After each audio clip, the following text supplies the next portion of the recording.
Bonjour les STMG. Voilà, on va faire aujourd'hui le 70 et le 72 des probabilités conditionnelles, hein. Donc on a un bel arbre de probabilité qui est dessiné ici, là, et on veut calculer la probabilité de l'événement A et B. Comme je vous l'ai dit, pour pouvoir calculer la probabilité de l'événement A et B, il suffit de suivre la branche A, puis la branche B, et de multiplier les probabilités ensemble. Alors bien sûr, dit comme ça graphiquement c'est facile, mais ça serait bien de l'écrire correctement avec la petite formule qui va bien qu'on a vue dans le cours. Et notamment, c'est assez facile si on suit l'arbre. Parce que la probabilité de A et B, c'est donc 0,6 fois 0,3, ça s'en doute bien. Mais 0,6, qu'est-ce que c'est? C'est la probabilité de A. Et 0,3, qu'est-ce que c'est? C'est la probabilité de B. Mais attention, probabilité de B, sachant A. Probabilité de A, c'est 0,6. Probabilité de B, c'est 0,3. 6 fois 3, 18. 0,18. Voilà. Montrer que P de B, ça vaut 0,24. Alors ça, c'était le 1. Le B, maintenant. Le 2. P de B, qu'est-ce que c'est? C'est P de A et B, plus P de A bar et B. Pour que l'événement B se réalise, sa probabilité, c'est la probabilité que A et B se réalisent en même temps et que A bar et B se réalisent en même temps. Donc, on a déjà P de A et B.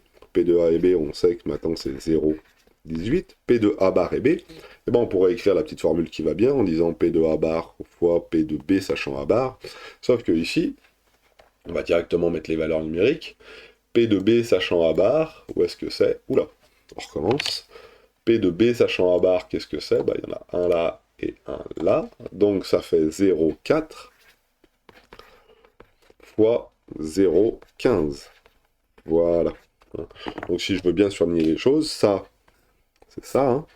Et ce qu'il y a ici, là, ça, c'est ça. Voilà. Alors, faut mettre tout ça à l'intérieur d'une calculatrice pour pas se tromper. Crac, menu. Alors, on a 0,18 plus... je suis peut-être pas obligé de mettre les parenthèses. Je vais les mettre quand même parce que j'ai toujours peur de mes calculatrices me fassent un coup.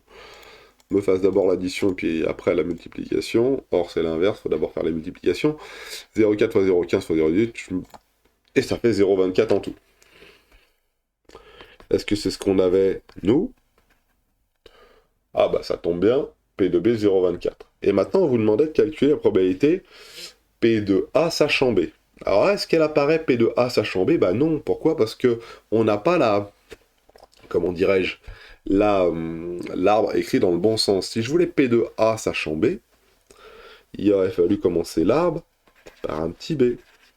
Voilà. P de A sachant B, c'est ici. P de A sachant que B est réalisé. Or, dans notre cas à nous, on n'a pas cet arbre. Nous, on a l'arbre qui commence par A. Donc si on a l'arbre qui commence par A, on ne peut pas avoir P de ici, P de B, P de A sachant B. Vous prenez l'idée? Il faudrait dessiner l'arbre dans l'autre sens. Sauf que nous, P de A sachant B, on sait ce que c'est. On sait que c'est P de A et B divisé par P de B. Petite formule qu'on a appris au début du cours. Tac. P de B. Donc, il suffit là d'appliquer. Alors, P de A et B, qu'est-ce que c'est? P de A et B, c'est facile, on l'a déjà calculé. P de A et B, c'est ce qui est en orange. Donc, on sait que ça vaut 0,18. Et qu'est-ce que c'est P de B? Ça tombe bien, P de B, on l'a calculé ici. C'est ce qui est en vert. Donc, il n'y a plus qu'à calculer et à mettre 0,24 en dessous. Donc c'est 0,18 sur 0,24. Et là, ça va nous donner quoi? 0,18 sur 0,24.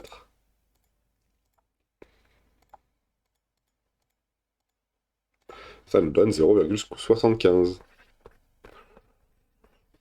Voilà.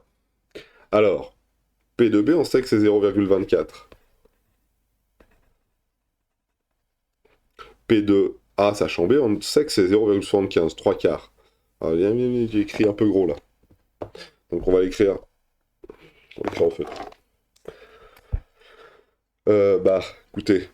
Ouais. 0,75.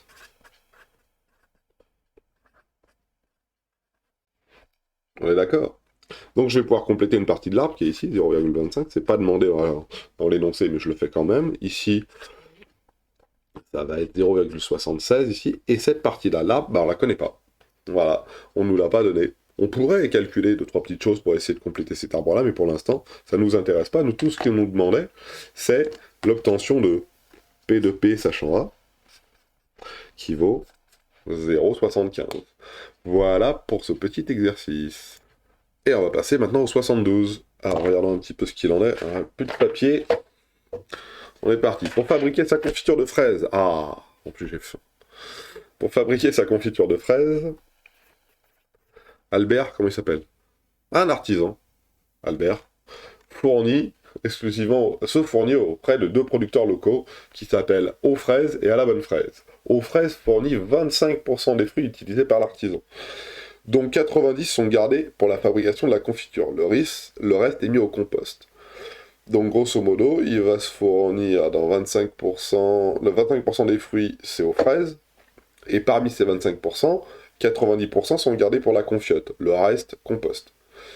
80% des fruits fournis par la bonne fraise sont gardés pour la fabrication de la confiture. On choisit une barquette de fraises au hasard dans le stock, et on regarde les événements suivants. Donc l'événement A, c'est provient de aux fraises, l'événement B, c'est à la bonne fraise, l'événement C, c'est confiture. Donc c'est parti. Vous voyez qu'il y a déjà deux événements qui sont contraires. L'événement, la barquette de fruits provient aux fraises et à la bonne fraise. Et ça peut pas être un autre fournisseur. Donc c'est soit l'un, soit l'autre. Soit A, soit B. Donc A ou B bar. On est d'accord? Et c'est pareil, hein, c'est C ou C bar. Les fruits sont retenus pour la confiture ou pas. Donc on vous demande de construire un arbre pondéré décrivant la situation. Donc, naturellement, on aurait tendance à dire, on commence par regarder notre artisan A, à notre provenance A ou B, donc ça vient de aux fraises ou à la bonne fraise, donc ça c'est les deux qui sont contraires, et ceux qui viennent de aux fraises, soit on va en faire de la confiture, soit on va pas en faire de la confiture. Pareil pour ici, soit on va en faire de la confiture, soit on va pas en faire de la confiture. C'est bon jusqu'à là? Maintenant, il faut compléter tout ça avec les données de l'énoncé. Qu'est-ce qu'ils nous donnent? Ils nous disent que aux fraises fournit 25% des fruits utilisés par l'artisan. Donc ça veut dire que ici, si je choisis une barquette au hasard, il y en a une sur 4, 25%, qui va être produit par aux fraises. Donc c'est une probabilité de tomber dessus de 0,25. Okay. Ça veut dire qu'il y a quand même 75% qui vient de la bonne fraise. Voilà. Donc, on peut écrire P de A égale 0,25, P de B égale 0,75, voilà. Et on va lire le reste de l'énoncé. Aux fraises fournit 25% des fruits utilisés par l'artisan, dont 90% sont gardés pour la fabrication de confiture. Ça veut dire que 90% de ce qu'a fourni aux fraises va en confiture. Donc 90% de ce que fournit 90% de ce que fournit aux fraises va à la confiote. Ça veut dire que 10%, lui, n'est pas utilisé pour faire de la confiture. Ils le mettent au compost, je sais pas pourquoi. Elle leur pas être bonne. Donc vous voyez, sachant que les fraises viennent de A, alors il y a une probabilité de 0,9 de tomber sur des fraises qui vont aller faire de la confiote. Voilà. Et bah pour B, c'est pareil. Alors il faut bien dire aussi, 80% des fruits fournis par la bonne fraise sont gardés pour la fabrication de la confiture. Donc ça veut dire que parmi toutes les fraises qui sont fournies par B, il y en a 80% qui vont à la confiote et 20% qui n'y vont pas. Donc comment on pourrait écrire ça en termes de probabilité sur ici, là? Ça voudrait dire que P de C, sachant A, ça vaut 0,9. P de C, sachant A bar, ça vaut 0,1. Hop, le contraire, attention, vous voyez, je me suis trompé, je vais aller un peu vite.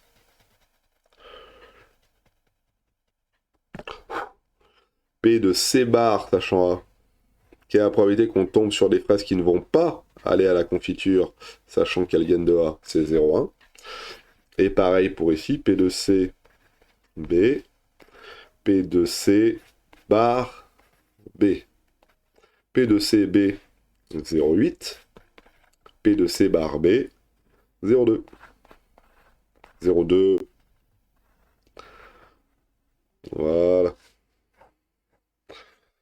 Et voilà. Ah, on a mieux que tout là.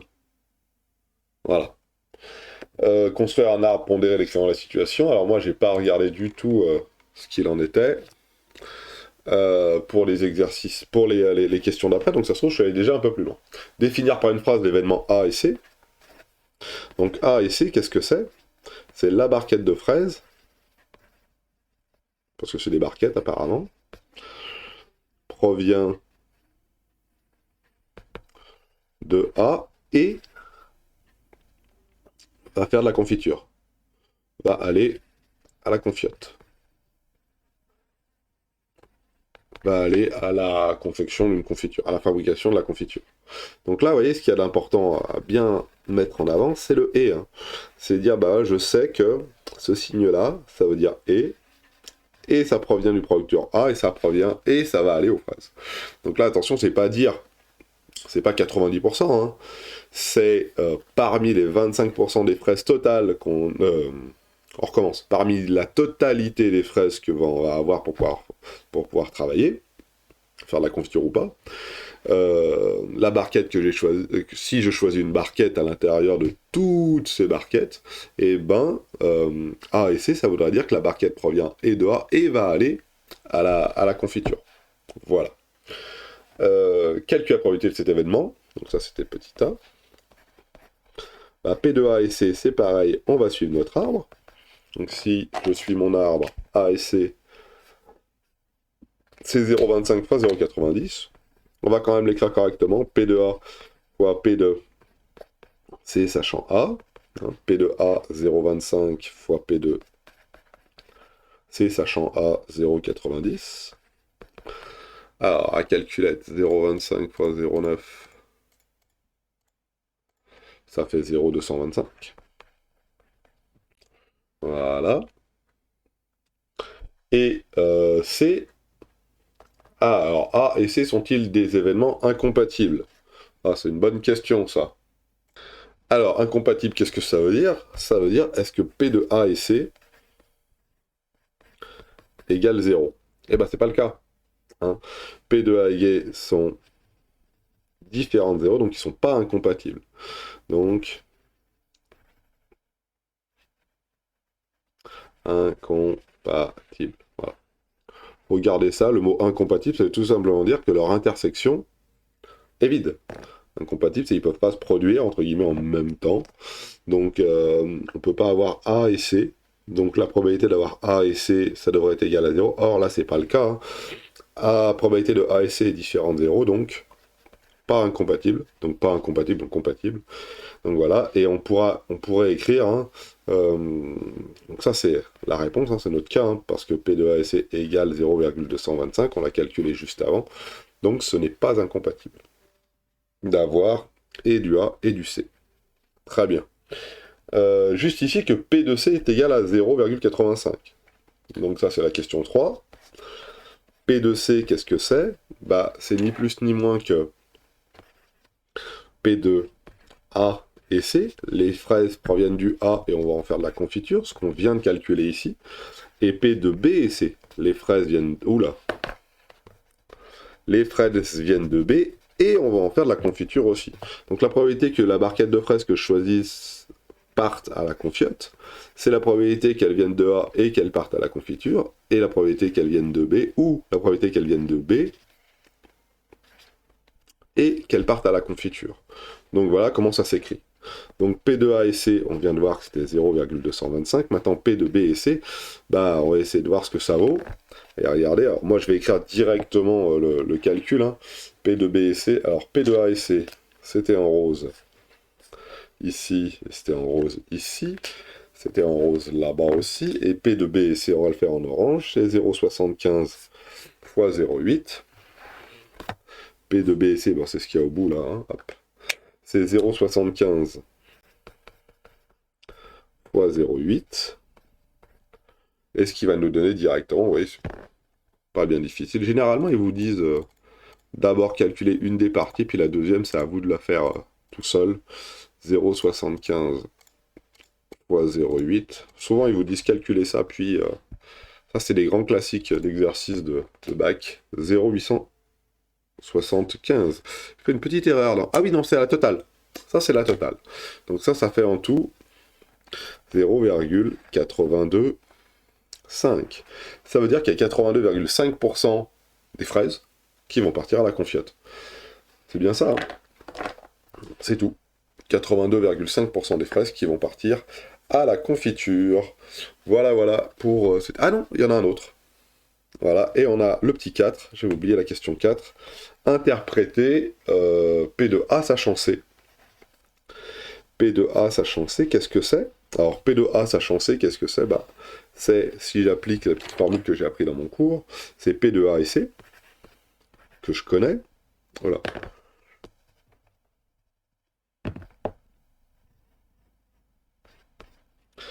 C'est la partie qui a ici rose, hein, P de A et C. Hein. Voilà. Et sur P de C, et P de C, c'est ce que je viens de calculer. On va le faire orange, hop, vert. P de C, c'est ce que je viens de calculer ici. Et ça, c'est P de A sachant C. P de A sachant C, on l'a pas là. Hein. On est bien d'accord, c'est pas P de A sachant C, c'est pas ça. Hein. Ça, c'est P de C sachant A. Hein. P de C sachant A. Moi, je veux l'inverse, c'est P de A sachant C. Donc, il faudrait que je dessine l'arbre dans l'autre sens, entre guillemets, pour lire sur l'arbre. Mais moi, je préfère utiliser la petite formule qu'on m'a donnée. Donc, P de A sachant C, c'est P de A et C, ce qui vaut ici 0,225. Sur P de C, ce qui vaut 0,825. Voilà. Et ce qui donne 0,225 divisé par 0,825. Voilà. Ce qui vaut 0,2777777. Alors, il y a peut-être une petite fraction. 225 sur 825. C'était 825, ouais. 825. Ce qui donne la 3/11e, ce qui vaut environ 0,27. Voilà pour cette dernière valeur, que je vais mettre en violet là, hop. P de A sachant C, 0,27. 3 sur 11. Voilà. Alors maintenant, il nous demande de l'interpréter. Alors, qu'est-ce que ça veut dire P de A sachant C? P de A sachant C, ça veut dire c'est la probabilité que la barquette vienne de A parmi toutes les barquettes qui viennent qui vont aller à la confiture. Parmi toutes les barquettes qui vont aller à la confiture, quelle est la proportion, entre guillemets, de barquettes qui vont aller directement, qui proviennent de A? Donc, on peut l'écrire comme ça. Hein. C'est la probabilité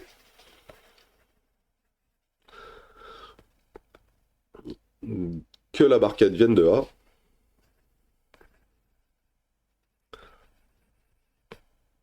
provienne de A. J'écris pas de aux fraises, sachant que, alors c'est ça le plus important,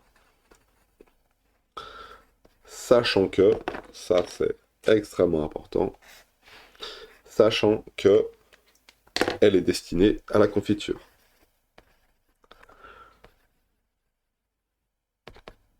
La barquette à la confiture. Voilà pour cet exercice. Alors ça, c'est des grands classiques d'exercices de probabilité. On vous demande, là, il y a quasiment tout, il y a tout, hein. Compléter un arbre, trouver les probabilités qui vont bien, calculer les probabilités d'une intersection, hein, et utiliser les probabilités totales qui sont ici, faire une interprétation, et calculer une probabilité en utilisant la petite formule qui est avant. Cet exercice est vraiment très complet. Je vous souhaite à tous de passer une bonne journée.